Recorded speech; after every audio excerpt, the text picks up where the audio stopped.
2009 வரையான 30 ஆண்டுகால யுத்தம் பிற்பட்ட 15 ஆண்டுகள் என கிட்டத்தட்ட 45 ஆண்டுகள் அபிவிருத்தியில் பின்தங்கியுள்ள வடக்கு கிழக்கு மாகாணங்களின் பொருளாதார வளர்ச்சியிலும் இலங்கையின் மொத்த தேசிய உற்பத்தியின் கடைசி பங்காளியாக உள்ள வடக்கு மாகாணத்தின் பங்களிப்பை அதிகரிக்கவும் காங்கேசன்துறை துறைமுக அபிவிருத்தி முக்கியத்துவம் பெறுகின்றது. ගරු මන්ත්‍රීතුමා මේක විවාදයක් කරගන්න බෑ පිළිතුරු ලැබුණා දැන් අතුරු ගරු සීදරන් සිවඥානම් මන්ත්‍රීතුමා ඔබතුමා ඉදිරිපත් කරන්න.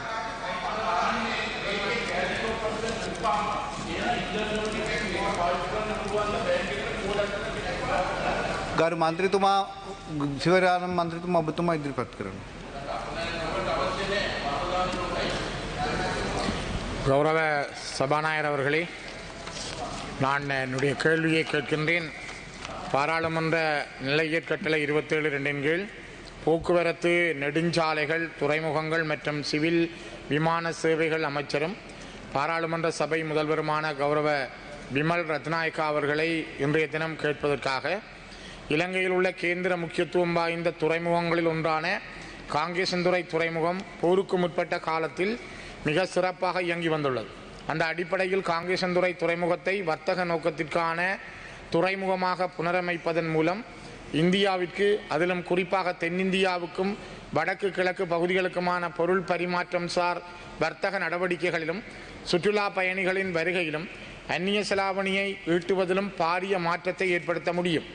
2009 வரையான 30 ஆண்டுகால யுத்தம் பிற்பட்ட 15 ஆண்டுகள் என கிட்டத்தட்ட 45 ஆண்டுகள் அபிவிருத்தியில் பின்தங்கியுள்ள வடக்கு கிழக்கு மாகாணங்களின் பொருளாதார வளர்ச்சியிலும் இலங்கையின் மொத்த தேசிய உற்பத்தியின் கடைசி பங்காளியாக உள்ள வடக்கு மாகாணத்தின் பங்களிப்பை அதிகரிக்கவும் காங்கேசன்துறை துறைமுக அபிவிருத்தி முக்கியத்துவம் பெறுகின்றது.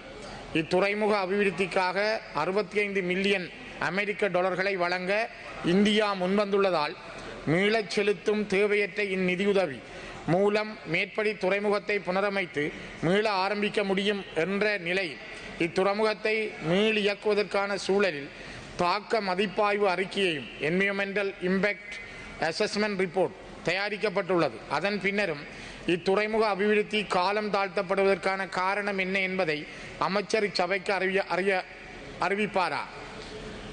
இதில் என்னுடைய முதலாவது கேள்வி, இலங்கையின் வரலாற்றில் இத்துறைமுகம் கொண்டிருந்த பொருளாதார பங்களிப்பு இப்பொழுது இல்லாமல் உள்ளது. இதனை மேம்படுத்த சுற்றுலா பயணிகளின் வருகையை அதிகரித்தல் மற்றும் உற்பத்தி பொருட்களின் ஏற்றுமதி இறக்குமதி மூலமான அந்நிய செலாவணியை ஈட்டும் திட்டங்கள் எவையேனும் அரசிடம் உள்ளதா?